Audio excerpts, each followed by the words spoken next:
नमस्कार दर्शकों, मैं हूं नाविका कुमार और आप जुड़ रहे हैं मेरे साथ सवाल पब्लिक का। सवाल पब्लिक का शो पर आपका आज स्वागत है। ईडन गार्डन्स को कौन नहीं जानता इस देश में। क्रिकेट अगर एक धर्म है तो ईडन गार्डन्स उसका मक्का है, लेकिन अब उस पर वक्फ के नाम पर दावा आ गया है। इतना ही नहीं, फोर्ट विलियम्स पर भी दावा है। इसके पहले देश की संसद भवन और दिल्ली एयरपोर्ट पर वक्फ के नाम पर दावा ठोका गया था। एक मौलाना तो उठे और महाकुंभ वाली जगह पर भी दावा ठोक दिया कि ये जमीन वक्फ की है। बाद में पीछे भी हट गए। मतलब ऐसा लगता है कि जिसके मुंह में जो आ रहा है वक्फ के नाम पर वो बोल रहा है। हालत है कि कहीं ऐसा ना हो जाए कि जो वक्फ छोड़ देगा वो हिंदुस्तान का, और जिस पर वक्फ उंगली रख दे वो वक्फ का। और तुर्रा ये देखिए कि इसका विरोध करो तो देश में CAA और शाहीन बाग करा देंगे, ये धमकी भी आने लगती है। मोदी, शाह, योगी क्या मुसलमानों को टारगेट कर रहे हैं? इसलिए मैं आज ये मुद्दा सवाल पब्लिक का शो पर लेकर आई हूं। ईडन गार्डन संसद भवन भी वक्फ का कैसे हो सकता है? वक्फ के नाम पर मनमानी रुकेगी इसलिए CAA वाली धमकी? लेकिन इस पूरे मामले में फैक्ट शीट क्या कहती है? ईडन गार्डन्स फोर्ट विलियम्स पर वक्फ के दावे के पीछे तर्क क्या हैं? इसकी पूरी रिपोर्ट आपके सामने। ईडन गार्डन और फोर्ट विलियम देश की ऐसी धरोहर है जिसे पूरा देश जानता है, लेकिन AIMIM के इरफान सोलंकी कह रहे हैं कि नहीं, ये वक्फ का है। इसका सबूत भी उनके पास है। सामने है सर, मैडम डेटा सामने है। 8000 जो स्टेट है वो इंक्रोच हो चुका ऑलरेडी। बंगाल, आप ये हम जहाँ खड़े हैं फोर्ट विलियम वक्फ का है, ईडन गार्डन वक्फ बोर्ड में वक्फ स्टेट में आता है। तो यहाँ का जो रेंट है ना मंथली वो 169 रुपीज शायद है। 105 प्रॉपर्टी हमारी पार्कशीट में है। जो वक्फ का लॉ है, आप 6 मंथ ज्यादा अपने पास रख नहीं सकते। AIMIM के नेता ने बयान तो दे दिया है, पर इसे लेकर फैक्ट क्या है जरा वो भी देख लीजिए। हमारे पीछे ईडन गार्डन्स है और ये ईडन गार्डन्स से जो सटा हुआ इलाका है, ये पूरा इलाका जो है ये आर्मी लैंड है, क्योंकि यहाँ से जो है 1 किलोमीटर से कम की दूरी पर फोर्ट विलियम है, जो एक बेहद इम्पोर्टेंट आर्मी इंस्टॉलेशन है। ये ईस्टर्न कमांड इंडियन आर्मी का जो है हेडक्वार्टर है फोर्ट विलियम। तो मुद्दा है ही नहीं, वो मुद्दा को उठाया जा रहा है। ईडन गार्डन्स, फोर्ट विलियम, ये आर्मी प्रॉपर्टी है। कहां से इनको वक्फ मिला? यानी जिस स्टेडियम के इलाके को वक्फ का बताया जा रहा है वो दरअसल भारत की सेना के अधीन आता है। और ये बात भारतीय क्रिकेट टीम का हिस्सा रहे दिग्गज खिलाड़ी अशोक डिंडा भी कह रहे हैं। मेरे को जितना मालूम है, जो ईडन गार्डन्स है ये आर्मी के अंडर में है।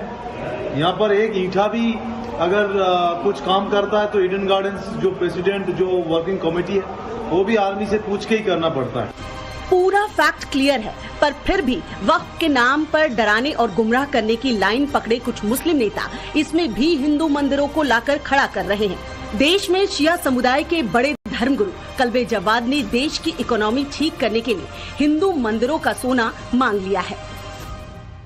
इस वक्त 5 लाख से ज्यादा मंदिर हिंदुओं के हैं, जिसमें कई हजार टन सोना है। ये हजारों टन सोना बाहर निकालो और निर्धन हिंदुओं में बांटो उसको।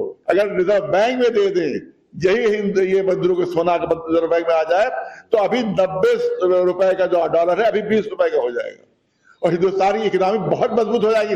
वक्त से मजबूत नहीं होगी।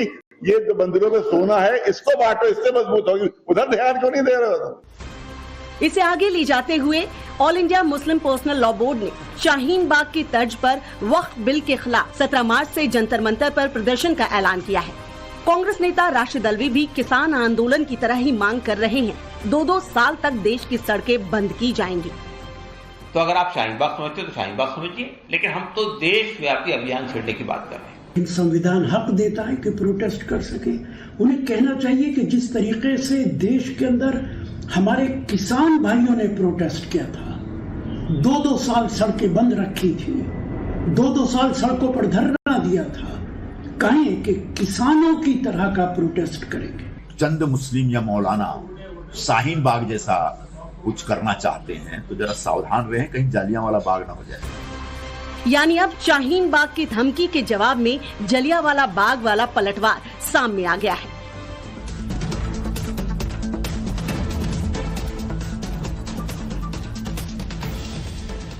ऐसे में सवाल पब्लिक का है, ईडन गार्डन संसद भवन वक्फ का कैसे हो गया? सवाल 2, वक्फ की मनमानी रुकेगी इसलिए सीएए वाली धमकी? वक्फ का विरोध होगा तो मंदिरों का सोना मांगा जाएगा? मोदी शाह योगी विरोधी वक्फ के नाम पर ध्रुवीकरण चाहते हैं? यही सवाल आज पब्लिक पूछ रही है।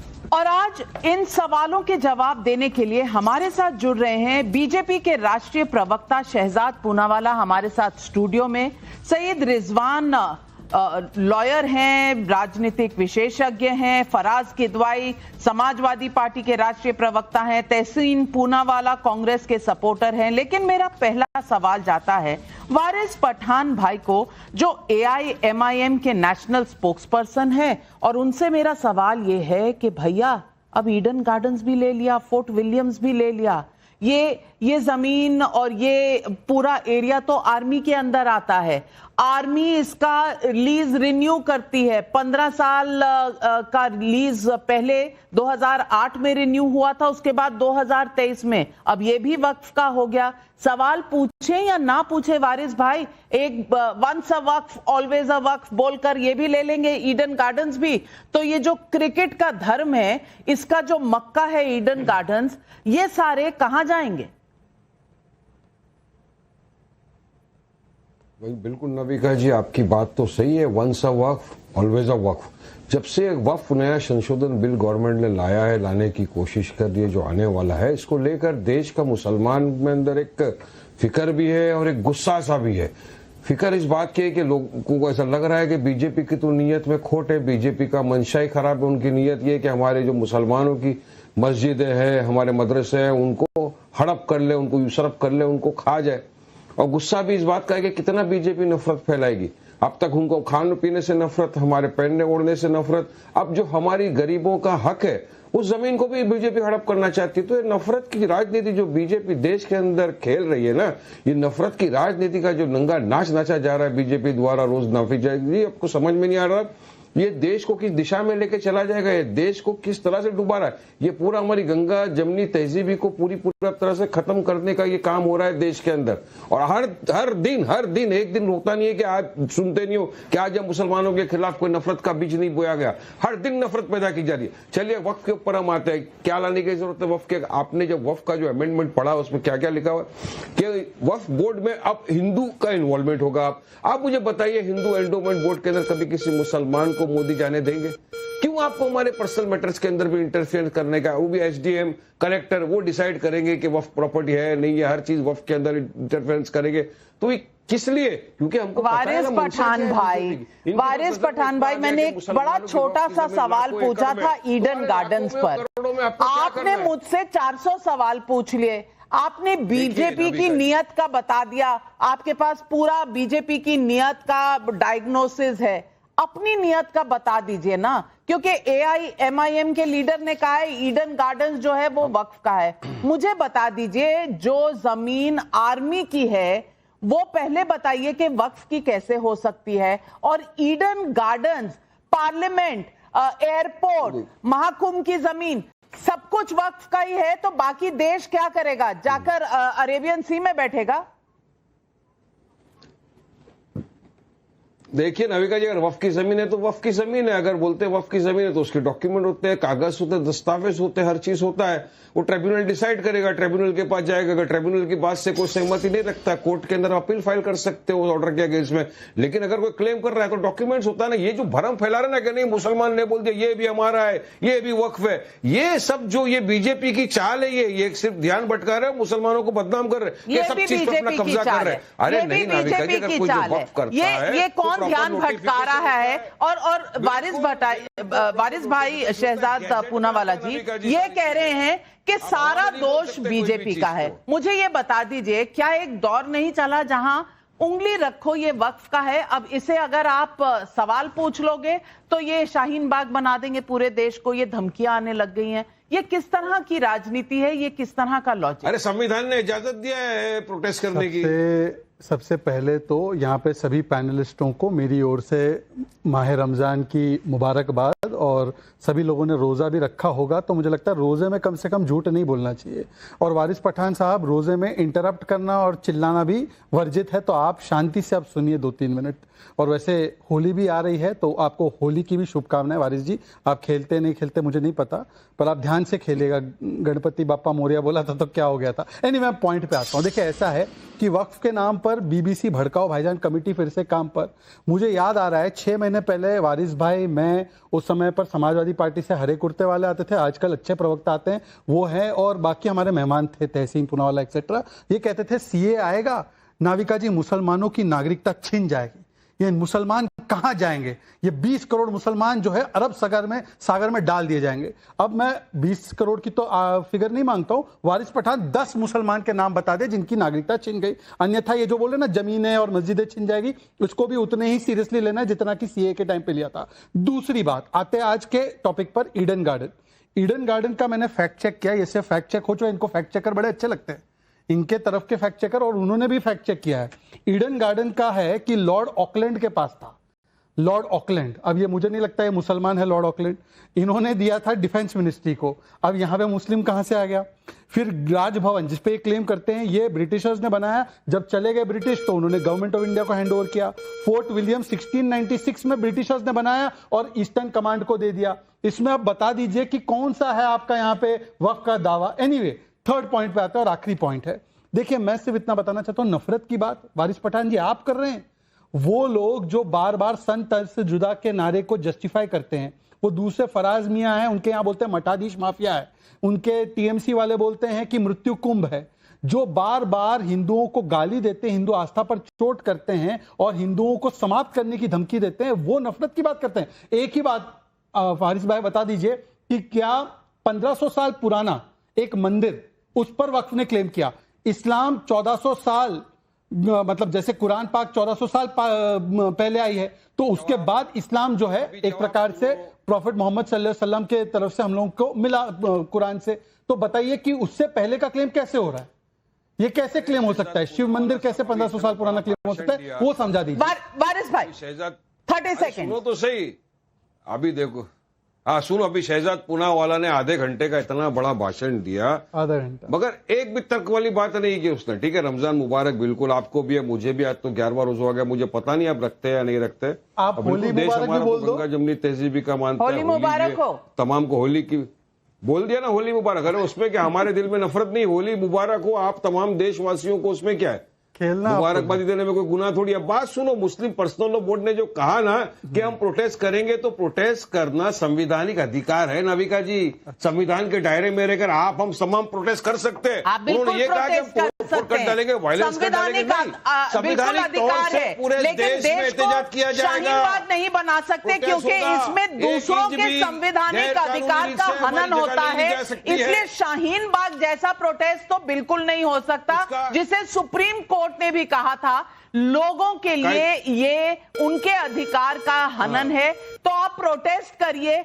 लेकिन संवैधानिक अधिकार उसका है, रास्ते रोकने का अधिकार नहीं है। लेकिन रिजवान भाई मैं आपसे पूछना चाहती हूं, ये ईडन गार्डन्स इनका हो गया, हमारा संसद भवन इनका हो गया क्योंकि वो जमीन भी वक्फ की है, फोर्ट विलियम्स इनका हो गया, एयरपोर्ट इनका हो गया, महाकुंभ की जमीन इनकी हो गई, सब कुछ, मंदिर 1500 साल पुराने मंदिर भी वक्फ के हो गए, तो बचा क्या? और किसी भी चीज पर अगर ये उंगली रख दें तो once a Waqf always a वक्फ हो गया, और अगर इसको खिलाफ अगर कोई आवाज उठाए तो वो मुसलमानों के खिलाफ नफरत फैलाने वाला हो गया। जी नाविका, थैंक यू। जय हिंद, वंदे मातरम। 2-3 बातें बोली वारिस साहब ने। एक, उन्होंने बोला मुसलमान नाराज है, मुसलमान गुस्सा है। तो नाविका, मुसलमान तो पूरी दुनिया में गुस्सा है। अभी सीरिया में मारपीट हो रही है, इतना गुस्सा है। अभी कल ट्रेन उनकी हाईजैक कर ली गई, वहां मारपीट हो रही है, मुसलमान वहां भी गुस्सा है, और मुसलमान हिंदुस्तान में भी गुस्सा है। तो वारिस भाई, मुसलमान तो पूरे दुनिया में गुस्सा है, तो मुसलमान के गुस्से की फिक्र करनी बंद कर दो, पहली चीज। दूसरी चीज उन्होंने बोला once a waqf always a waqf. Okay, I agree. Now, next line is, okay, show me the waqf. Show me where is the waqf. जैसा अभी शहजाद ने बोला, अरे तुम वक्फ तो दिखाओ कि जब किसी लॉर्ड ने इसको प्रेजेंट किया था, दिया था, तो उसके बाद वो तुम्हारा कैसे था। इन डॉक्यूमेंट्स के साथ डिबेट में आओ, तब तो हम तुम्हारी सुने। तुम जुबान खर्च करने आते हो और डिबेट का 1 घंटा खराब करके एक कंटेंट देके सिर्फ चले जाते हो। तो वारिस जैसे लोग और मुस्लिम जैसे भी ये बाकी लोग हैं, इनको मैं फिलहाल इस टाइम देश के मीडिया, सोशल मीडिया के लिए नाविका, ये सिर्फ एक कंटेंट प्रोवाइडर है, कंटेंट प्रोवाइडर। और उस कंटेंट पे हम लोग अपने अपने प्रोग्राम अपने अपने प्लेटफॉर्म पे बनाते हैं, उसके बाद ये भी आगे बढ़ जाते हैं, हम भी आगे बढ़ जाते हैं। इसके अलावा इनके पास कोई डॉक्यूमेंट नहीं है। कोई, जब ट्रिपल तलाक की बात आई थी, जैसा शहजाद ने बोला, ये कहते थे मुसलमानों को जेलों में डाला जाएगा। 4 साल हो गए ट्रिपल तलाक एक्ट आए हुए, इनके पास क्या डेटा है, कितने मुसलमानों को डाला गया, कितनों को नहीं डाला गया, कोई इनके पास लिस्ट है? नहीं है। उस टाइम भी ये कंटेंट दे रहे थे, आज भी ये कंटेंट दे रहे हैं, और कल भी ये कंटेंट देते रहेंगे, और रोज ये कोई ना कोई बकवास करते रहेंगे, जिसपे हमको कंटेंट अपने प्लेटफॉर्म के लिए मिलता रहेगा, बस। लेकिन तहसीन भाई मैं आपसे पूछना चाहती हूं, वहां राशिद अल्वी जी हैं, वो कह रहे हैं AIMPLB को सारे रास्ते बंद करके और इसके खिलाफ प्रोटेस्ट करना चाहिए। मैं पूछना चाहती हूं कि इंडियन नेशनल कांग्रेस अपने आप को बताती है कि वो फ्रीडम मूवमेंट की, स्वतंत्रता के समय की एक ऐसी पार्टी है जिसने इस देश को स्वतंत्रता दिखाई। तो इस देश में हक किसके हैं? सिर्फ मुसलमानों के हैं कि उनको कोई बात पसंद नहीं आएगी तो वो सड़कें बंद करा देंगे? क्या ये उनका संवैधानिक हक है? इसके बाद कुछ लोग आकर कह रहे हैं कि मंदिरों का सोना हमें दे दीजिए। आप वक्फ क्यों ले रहे हैं? सोना ले लीजिए मंदिरों से। वक्फ का कहीं पर भी उंगली रखकर उसे वक्फ की जमीन बता देने की जो होड़ मची हुई है, इसका इलाज क्या है? और इसके खिलाफ अगर कोई कुछ बोले तो बोलेंगे मोदी, योगी, ये सारे मिलकर जो हैं ये मुसलमान के खिलाफ नफरत फैलाते हैं। मैं पूछना चाहती हूं कि वक्फ के खिलाफ और वक्फ के इस तरह के दावों के खिलाफ किसी की आवाज क्यों नहीं निकलती? नमस्कार नाविका जी, आपको सभी दर्शकों को होली की ढेर सारी शुभकामनाएं एडवांस में और रमजान की ढेर सारी मुबारकबाद।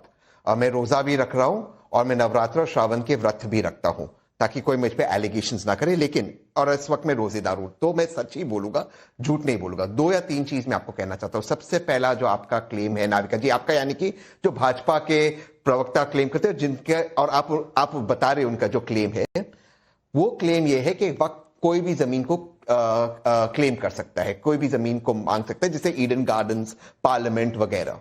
ये बिल्कुल गलत है। वक्त ऐसा नहीं कर सकता है। वो क्लेम करने के लिए कुछ भी करते, शायद वारिस भाई ने बिल्कुल सही कहा, बीजेपी के इशारे पर कर रहे हैं।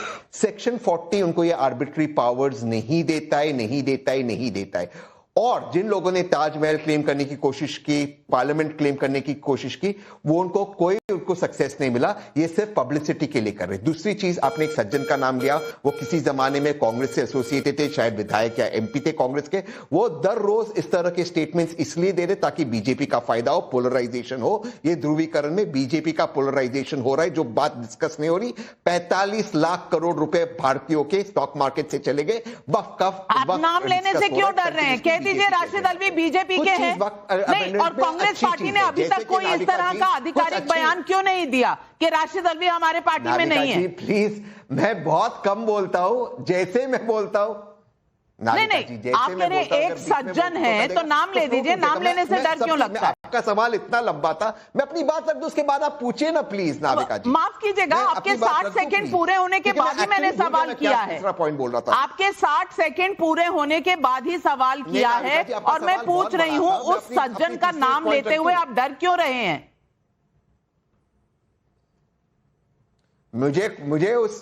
मुझे उस सज्जन का नाम लेने से कोई घबराहट नहीं। मैं सिर्फ ये सोचता हूं कि मैं किसी का नाम लेकर उनको पब्लिसिटी नहीं देना चाहता हूं। अगर मैं नाम लूंगा तो मैं जिनको मैं पॉलिटिकली काबिल समझता हूं मैं उनका नाम लूंगा, जैसे माननीय मोदी जी का नाम लूंगा, माननीय राहुल गांधी जी का नाम लूंगा। मैं किसी का भी नाम नहीं लेता। मैंने वारिस भाई का नाम लिया, मैं शहजाद का नाम लेता हूं। जो पॉलिटिकली इररिलेवेंट है उनका नाम मैं क्यों लूं, चाहे वो कांग्रेस के प्रवक्ता हो, कांग्रेस ने तो कभी इररिलेवेंट नहीं कहा, ये नहीं कहा कि कांग्रेस में नहीं है।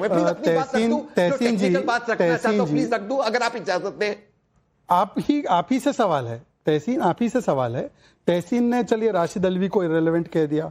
तहसीन, आपकी कर्नाटका की सरकार विजयपुरा में किसानों की जमीन हैंडओवर कर रही थी और वहां के मंत्री जमीर अहमद दबाव डाल रहे थे कि जल्दी जल्दी जल्दी वक्फ के नाम पर जमीनें कर दो। अब उनको पार्टी से कब निकाल रहे हो जरा बता दीजिए। Point number 1। पॉइंट नंबर 2, देखिए मैंने 2 या 3 सवाल, थैंक यू आपने ये सवाल पूछा। आपको आप थैंक करते रहना, पर मुझे वारिस से भी 2-3 सवाल पूछने दीजिए। उनको भी उन्होंने सवाल का जवाब ही नहीं दिया।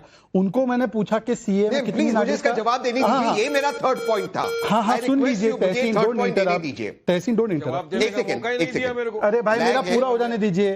तहसीन please don't interrupt, I request. मैंने किसी के बीच में नहीं बोला है, एक एक करके डिबेट करते हैं। बिल्कुल बिल्कुल। तहसीन, मैंने वारिस से पूछा कि सीए से कितने लोगों की नागरिकता छीनी, उसका जवाब नहीं आया।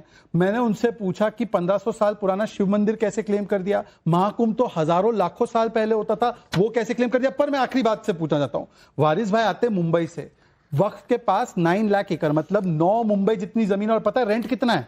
200 करोड़। सोचिए ये लैंड ग्रैबर वर्सेस पुअर मुस्लिम है, ये मुस्लिम वर्सेस हिंदू इशू है ही नहीं। ये जो लैंड ग्रैबर्स बने हुए हैं ना समाजवादी पार्टी, कांग्रेस और एमआईएम के संरक्षण से, ये दरअसल वक्फ की जमीन अपने लिए यूज करना चाहते हैं। अन्यथा मुझे तहसीन या वारिस पठान 10 हॉस्पिटल बता दे जो वक्फ की जमीन पर चलते हैं। फराज किद भाई, जवाब दीजिए। वारिस भाई आ रही हूं, तहसीन आ रही हूं। फराज किद भाई। नविका जी, सबको रमजान की बहुत बहुत शुभकामनाएं और होली की मुबारकबाद। आपको भी। और मैंने ये कुछ बोला है, उल्टा बोला है, आई होप आप समझी होंगे कि रमजान की शुभकामनाएं और होली की मुबारकबाद। समाजवादी उल्टा ही बोलती है। सब समझ गए हुजूर, आपका इशारा सब समझ गए।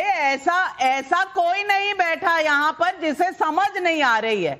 हाँ, ये जनता पब्लिक सब समझ रही है आप किस तरफ इशारा कर रहे हैं। अरे सुनिए तो मैडम, सुनिए। शहजाद ने अभी कुछ कर्नाटका की बात बोली है, तो शहजाद आप जो हैं पढ़िएगा रामचरितमानस में उत्तरकांड, और उसमें एक चौपाई लिखी हुई है, झूठ ही लेना झूठ ही देना, झूठ ही भोजन झूठ चबेना, बोले ही मधुर बचन जिमी मोरा, थाई महा अधि हृदय कटोरा। भारतीय जनता पार्टी से आप आते हैं इसलिए इसका मतलब बताऊंगा मैं तो टाइम निकल जाएगा, और नविका जी का इतना प्रेस्टिजियस शो है, दर्शक आपके समझ गए होंगे मैंने ये क्यों चौपाई पढ़ी। अचानक मुझे याद आई नविका जी। देखिए, भारतीय जनता पार्टी, उनके प्रवक्ता और प्रधानमंत्री जी तक जुमले फेंकने और झूठ बोलने में माहिर हैं। अभी इन्होंने कर्नाटका की बात की। द हिंदू ने 13 नवंबर 2024 को एक बहुत अच्छी इन्वेस्टिगेटिव जर्नलिज्म की नविका जी, और उसमें आधे पेज का इन्होंने एक फैक्ट चेक किया, जो कि तेजस्वी सूर्या जी ने एक एलिगेशन लगाया था वक्फ के ऊपर कि कर्नाटका के होड़ावाद गांव में वक्फ ने 1500 एकड़ जमीन को हड़पने की कोशिश की। और ये होड़ावाद गांव जो है, ये कर्नाटका के जो इंडस्ट्री मिनिस्टर है मिस्टर एमबी पाटिल, उनकी कॉन्स्टिट्यूएंसी में आता है।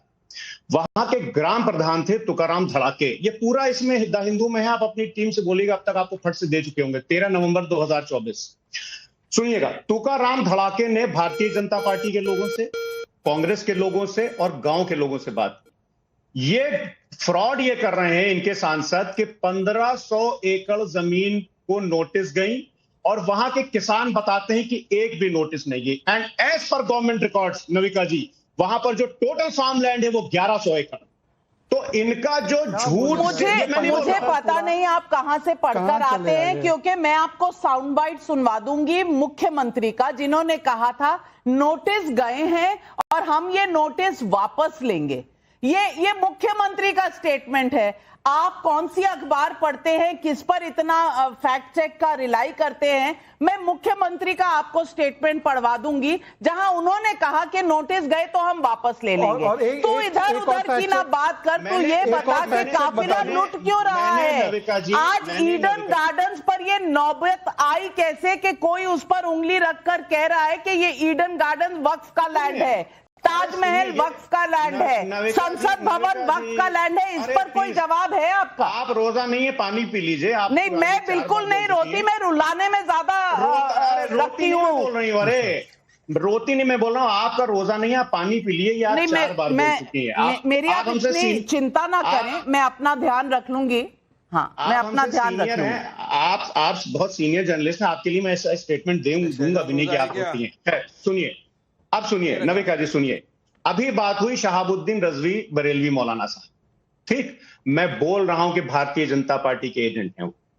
कुंभ की जमीन को जब उन्होंने बोला नविका जी कि वो वक्फ की जमीन है, मैं उसका कंडम करता हूं, उसका घोर विरोध करता हूं। और अगर 0.1% वक्फ की जमीन 0.1% थी भी तो उनको नहीं बोलना चाहिए।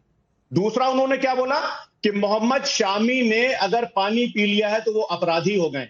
शहाबुद्दीन रजवी साहब, अगर आप मेरी आवाज सुन रहे हैं तो कुरान शरीफ के सूरह बकरा की आयत नंबर 185 पढ़िएगा, जो कि रोजा नहीं, जो कि किन किन कंडीशंस में रोजा छोड़ा जा सकता, रोजे को बाद में रखा जा सकता है, वो उसमें पूरा लिखा हुआ है। नहीं सुनिए, भटकाने का काम, अब रोजे पे चले गए।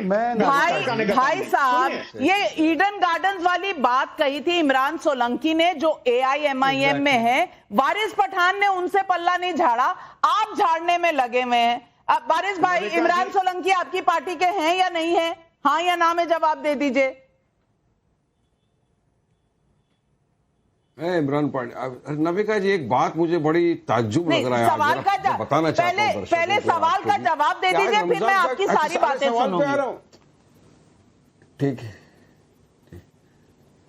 इमरान सोलंकी साहब हमारे वहाँ के हैं, वेस्ट बंगाल के, उन्होंने अगर कहा है तो बात करेंगे, उनसे पूछेंगे। लेकिन एक बात मुझे समझ नहीं आ रही, आज हर रमजान का 11वां रोजा है, 11 दिन चले गए, आज सारे के सारे रमजान मुबारक क्यों दे रहे हैं मुझे? चलो बड़ी खुशी की बात है, आपने भी दे दिया। अब ये तो आप खुद से पूछ लीजिए, ये तो आप खुद से। आज आपने क्यों रमजान मुबारक कह दिया शहजाद भाई? नहीं, कमाल है। मैं जवाब दे रहा हूं। इंटरेस्टिंग बात है, बड़ी इंटरेस्टिंग बात ये है कि शहजाद पूनावाला स्टार्टिंग में बोल रहे कि रमजान में सब रोजदार है तो कोई झूठ नहीं बोलेगा।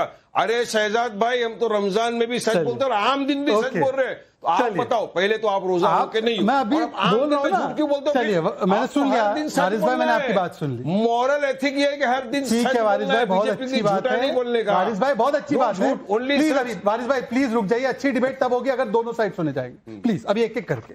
सबसे पहले तो देखिए, मुझे खुशी पता है क्या हुई नाविका, कि जो लोग राम भक्तों पर गोलियां चलाते थे, रामचरितमानस को पोटेशियम साइनाइड बोलते थे, वो रामचरितमानस से कोट करने लगे। देखिए, मोदी है तो मुमकिन है। और कोट करते करते मैंने क्या बोला था, 1500 साल पुराना शिव मंदिर तमिलनाडु में, ये कर्नाटका में 1500 एकड़ जमीन पे आ गए। अरे भाई, वो जमीन विजयपुरा की, वो कर्नाटका की अलग थी, जिसको रिटर्न कर दिया।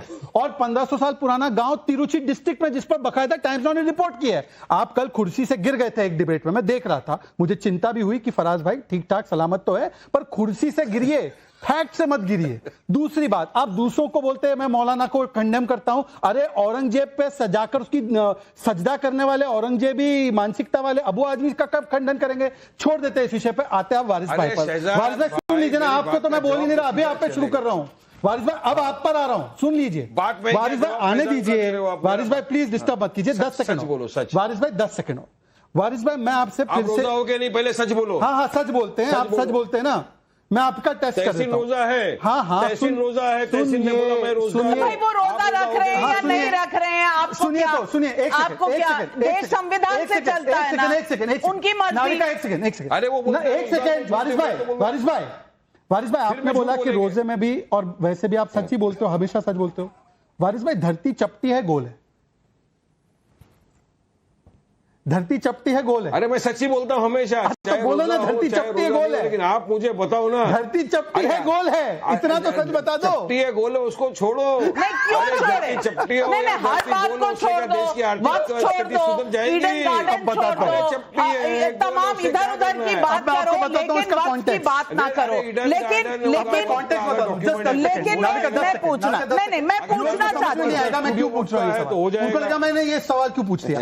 मैंने ये सवाल इसलिए पूछा क्योंकि वारिस अगर सच बोलते तो बोलते धरती गोल है, पर उन्होंने नहीं बोला। इसका मतलब ब्लाइंड फेथ को वो सच्चाई के ऊपर रखते हैं, जैसे वक्त में भी रख रहे हैं, जैसे सीए में रखते हैं। यह प्रूव हो गया कि वारिस पठान ऑलवेज लाइज। हिस्ट्री में जो स्कूल में पढ़ाया जो अर्थ है, आप में मिलकर चेंज कर सकते नहीं कर आप सकते। अनर्थ हैं, टीचिंग को भी आप अनर्थ कर रहे हैं। हम स्कूल की टीचिंग को भी मानते हैं। ये आए आपके हिसाब से क्या है, धरती चपटी है या गोल है? आपके हिसाब से क्या हमारे है? हिसाब से पहले तो बताओ रोजगार हो या नहीं हो? आप इतना बड़ा भाषण सबको दे दिए। वारिस पठान, मैं आपसे सीधा सवाल पूछती हूँ। मौलाना कल्बे जवाद कहते हैं कि इस देश में 5 लाख से ज्यादा मंदिर हिंदुओं के हैं, जिनमें कई हजार टन सोना है। सिर्फ एक मंदिर से 400 किलो सोना चोरी हुआ था। तुम छोटी से छोटी औकात से मदद करोगे, ये हजारों टन सोना बाहर निकालो और निर्धन हिंदुओं में बांट दो। अब मुझे बताइए, आप मौलाना जवाद के साथ खड़े हैं, हाँ या ना? हाँ या ना? अरे किसको, मेरे को सवाल किया नाविका जी? जी बिल्कुल, वारिस पठान जी, आप ही से।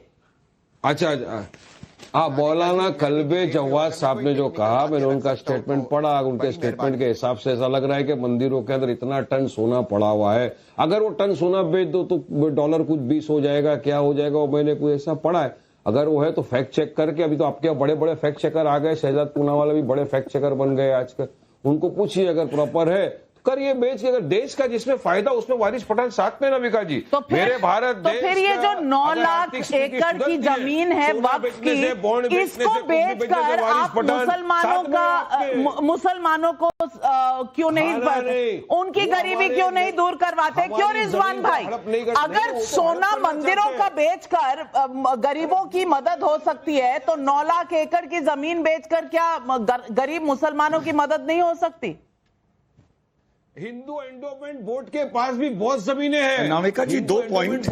एक आपने बोला कि आप ये भी ले लोगे, वो भी ले लोगे, वो भी ले लोगे, तो बाकी लोग कहां जाएंगे? एक मिनट, रिजवान मेरा नाम है। नाविका जी, अल्लामा इकबाल साहब ने जो लाइन लिखी थी कि चीनो अरब हमारा, हिंदुस्तान हमारा, मुस्लिम है हम, वतन है सारा जहां हमारा। तो जो आप कह रही हैं ये भी मुसलमान का, ये भी वफ का, हम मुसलमान ये मानते हैं, या यूं कहूं ये मुसलमान ये मानते हैं पूरी दुनिया इनकी है, पूरी दुनिया वफ की है, अल्लाह की अमानत है। आप तो डिस्टर्ब कर रही हैं इनको। अभी जितना भी गैर मुस्लिम है, उसने वो जो पूरी दुनिया को मुसलमान अपना घर और मस्जिद मानते हैं कि कहीं भी नमाज पढ़ सकते हैं, हम इसीलिए कहीं भी नमाज पढ़ सकते हैं क्योंकि हम पूरी दुनिया को मस्जिद मानते हैं। समझिए, आप साइकोलॉजी समझिए, पहले साइकोलॉजी समझिए, डिबेट उसके बाद मजा आएगा। तो ये तो जितना भी आपका है, ये क्यामत से पहले इनका होना है ना, तो आप कब तक लड़ती रहेंगी? क्यामत में पूरी दुनिया मुसलमान होगी, पूरी दुनिया वफ होगी। ये है रिलीजियस जो इनको सिखाया जाता है मदरसों में, और इनकी मानसिकता, बिल्कुल परफेक्ट वर्ड करके बता रहा हूं, इनकी मानसिकता पहली चीज। दूसरी चीज, मेरा मूड पॉइंट ये है, भले कोई माने या ना माने, you can laugh me of, एक बार जब देश मजहब के नाम पर बट गया, तो मजहब के नाम पर इस देश में तुम्हें जमीन नहीं मिल सकती। जो पाकिस्तान 25% बटा, वहां पर जो हिंदुओं के लिए कॉमन प्लेस था, कॉमन ग्राउंड, वो हम दे के यहां आ गए। तो जब भारत मजहब के नाम पर बट गया, तो भारत का वफ ऑटोमेटिक खत्म हो जाना चाहिए था, और जो शरणार्थी वहां से भाग भाग के आए थे, उन्हें यहां पर मुसलमानों की वफ की प्रॉपर्टी मिलनी चाहिए थी। वारिस भाई जवाब दीजिए, वारिस भाई जवाब दीजिए, रिजवान साहब सही कह रहे हैं। हुआ है। देखिए नविका जी, वफ का कानून आपको पता है सबसे पहले कब आया था, उसके बाद उसमें संशोधन भी आया, और आज वफ का लॉ है, उसमें कोई संशोधन लाने की जरूरत नहीं थी, मगर नीयत पे पूरा दारो मदार था। बीजेपी की नीयत में खोट थी, इसलिए नया अमेंडमेंट लाए। अब अमेंडमेंट लाने की जरूरत क्या? तो काफी चीज बीजेपी झूठ बोली गई, ट्रिब्यूनल के पास ये नहीं था, कोर्ट में नहीं जा सकते। 1500 साल पुरानी मंदिर को आप ले लेते हैं, ईडन गार्डन को लेना चाहते हैं, संसद भवन, आप अपनी नियत का बताइए ना, बात है, आप अपनी नियत का बताइए। नविका जी, अगर वारिस पठान क्लेम करता है कि नविका जी का जो स्टूडियो है वो वक्फ के लैंड के ऊपर बना है, तो बिल्कुल वारिस पठान के पास डॉक्यूमेंट हो गए ना, हवा में तो मैं नहीं बोल दूंगा, पागल तो नहीं कर। और डॉक्यूमेंट होंगे तो वक्फ ट्राइब्यूनल में ही जाइए। मधु सिंह भागलपुर से सवाल पूछ रही हैं। एक बार इस देश के प्रधानमंत्री के द्वारा कहा गया था कि देश के संसाधनों पर सबसे पहला हक अल्पसंख्यकों का है। क्या वक्फ के नाम पर जो दावे ठोके जा रहे हैं वो इसी बात का एक्सटेंशन नहीं है? तहसीन भाई जवाब दे। नाविका जी, इस सवाल का जवाब मैं स्पेसिफिक उदाहरण से जो तीसरी बार इस शो में लाया गया उससे दूंगा। तमिलनाडु के तिरुपचाली डिस्ट्रिक्ट में जो गांव के अंदर जमीन और मंदिर क्लेम किया गया, वहां के कलेक्टर एम प्रदीप कुमार जी ने कहा जमीन क्योंकि वक्फ सेंट्रल बोर्ड के रजिस्टर पे रजिस्टर थी, वो एनओसी का मामला था और उसको स्टेट गवर्नमेंट ने बाईपास किया। वक्फ ने ना कोई जमीन क्लेम की, एनओसी को उन्होंने बाईपास किया। अब कोई एनओसी की जरूरत नहीं, वो नहीं है जमीन। मैं दूसरी चीज कहना चाहता हूं, जो महाकुंभ की जमीन थी, जिस मौलाना का जिक्र आप बार बार करते हैं, मैं बहुत जिम्मेदारी से कह रहा हूं, बड़े भाई का कुर्ता पहनकर, छोटे भाई का पजामा पहनकर बीजेपी का प्रवक्ता ना बनिए और प्लीज देश में पोलराइजेशन ना करिए। ऐसे फेक लोगों को गंभीरता से नहीं लेना चाहिए। ये सिर्फ पोलराइजेशन के लिए कर रहे हैं। एक टेक्निकल इश्यू था, एक तथाकथित मौलाना साहब पोलराइजेशन के लिए कर रहे हैं। मैं बहुत जिम्मेदारी दे रहे हैं, ऐसा है, इनको गंभीरता से मत लीजिए, सिर्फ पोलराइजेशन करें। से तय होगा। तहसीन पूनावाला जी, फराज साहब और वारिस भाई मिलकर मुझे ये बताए कि एक क्लेम तो अजमल साहब ने किया था पार्लियामेंट पे, अबू आजमी ने उस क्लेम को रीइटरेट किया था और मुझे याद है, मैंने अभी देखा है, आपका एक वीडियो भी है नाविका जी, आपने पूरे इस पे शो किया था, मैं आपके शो पे था। आजमी बीजेपी के लिए काम करते हैं। तहसीन सुन लीजिए, अब प्रोड्यूसर साहब एक काम कीजिए, एक सेकंड, तहसीन अबू आजमी बीजेपी का है, राशिद अली बीजेपी का है, इमरान सोलंकी बीजेपी का है। तहसीन पूनावाला बोल रहे हैं अबू आजमी बीजेपी का है ना, फराज भाई को लाइए, मुझे हटा दीजिए, मैं जा रहा हूं अपना इफ्तार करने, आप बता दीजिए इनको। तहसीन वर्सेस फराज कीजिए, मेरी जरूरत ही क्या है? फराज मियां के नेता है, तहसीन पूनावाला कांग्रेस के समर्थक है, ये ऐसा इंडिया अलायंस है इनका, बताइए गजवे है, वो एजेंट है हमारे। शाहबुद्दीन बरलवी भी बीजेपी के हो गए हैं। जैसा आप कह दें, जो वक्फ आप कह दें वो वक्फ आपका, जैसा आप कह दें वो आपका। और मैं ये भी बताना चाहती हूं कि रायसेन है मध्य प्रदेश में, वहां के एक गांव पर वक्फ ने अचानक दावा कर दिया। वहां से ग्राउंड रिपोर्ट क्या कह रही है, मैं आज आपको सुनवाना चाहती हूं, दिखाना चाहती हूं। 15 दिन हो गए हैं तब से नोटिस आया हुआ है, ताकि हमारे आजे पराजों से हम लोग यहाँ पे रह रहे हैं। हमारे आजे पराजे भी इसी घरों में मर गए हैं, हमारे पिताजी भी इसी घरों में मर गए हैं, और हमारे पास सरपंच ने एक प्रूफ भी दिया है कि आजे पराजों से रह रहे हैं। पूरे गांव के साइन है, पंचनामा है, सील साइन है। अब हम कैसे जाएं यहाँ से, ताकि यहाँ पे कोई कब्रिस्तान था ही नहीं हमारी जगह पे, और था तो लेकिन तब से कहाँ गए थे जब हमारे घर बने हुए थे। ताकि उसके अनवर हुसैन के कुछ साइन है, मेरे पास डॉक्यूमेंट भी हैं, जहाँ पे अनवर हुसैन खुद कह रहा है कि इनका बहुत पहलों से, पीढ़ियों से मतलब कि कब्जा है यहाँ से। हमारा पहले टपरा डाल के हम लोग रहते थे, उस समय अब पक्के घर बन गए, हम कैसे छोड़ते हैं। ये अनवर हुसैन के साइन है जिसपे कि ताकि हमारा कब्जा है। मंदिर भी बने हुए हैं यहाँ पे, मंदिर भी बने हुए हैं यहाँ पे, बहुत हजारों साल पुरानी मूर्तियां हैं, माता रानी के मंदिर बने हुए हैं, कई हजारों साल पुरानी मूर्तियां हैं यहाँ पे। मूर्तियों को तोड़ दी गई है, रात को आते हैं तोड़ने के लिए मुंह बांध के। हमारी देख लिया आपने, ये इस तरह के दावे हैं, इस तरह के दावे हैं कि मंदिरों की जमीन भी वक्फ की जमीन कही जा रही है। वेदांत मिश्र रायगढ़ छत्तीसगढ़ से पूछ रहे हैं, स्पेस एक्स मार्स पर कॉलोनी बनाने का प्लान कर रहा है, कहीं वहां तो कोई वक्फ की प्रॉपर्टी सामने नहीं आ जाएगी? मोहन का दिल्ली से सवाल है, वक्फ की प्रॉपर्टी के ऊपर सालों साल बैठे रहना है और सोना और फंड हिंदू मंदिरों का चाहिए, ये कैसी नीति है? सोनल चौहान का लखनऊ से सवाल है, सीएए के समय भी कागज नहीं दिखाएंगे और अब वक्फ के नाम पर भी दावा करेंगे लेकिन कागज नहीं दिखाएंगे, क्यों भाई? पंकज कुमार हैदराबाद से कह रहे हैं, दूसरे धर्म के पूजा स्थलों का खजाना मांगना, गरीब लोगों के पूरे गांव पर कब्जा करने की कोशिश करना, ये क्या परजीवी यानी पैरासाइट बिहेवियर नहीं है? प्रदीप सिंह का मऊ से सवाल है, कुंभ के समय कुंभ की जमीन पर दावा करना, होली के समय स्टेडियम को वक्फ प्रॉपर्टी बता देना, क्या हिंदू त्योहारों के समय ये पहले से प्लान किया जाता है कि नैरेटिव क्या बनाना है? मोहिनी भी दिल्ली से पूछ रही हैं कि पूरी इकोनॉमी ठीक करने का ठेका क्या सिर्फ हिंदू मंदिरों ने लिया हुआ है? ये तमाम सवाल बता रहे हैं कि पब्लिक भी अब इन सवालों को ऐसे ही नहीं छोड़ेगी, क्योंकि सवाल बहुत गहरे हैं। अगर संसद भवन वक्फ का है, अगर ईडन गार्डन्स वक्फ का है, अगर फोर्ट विलियम जो आर्मी का लैंड है वो भी वक्फ का है, तो फिर बाकी देश में रहने वाले लोगों का है क्या? यही सवाल आज पब्लिक पूछ रही है। क्या समय आ गया है कि इस मुद्दे पर हर तरफ से पूरी तरह से फैसले होने चाहिए? यही सवाल आज पब्लिक का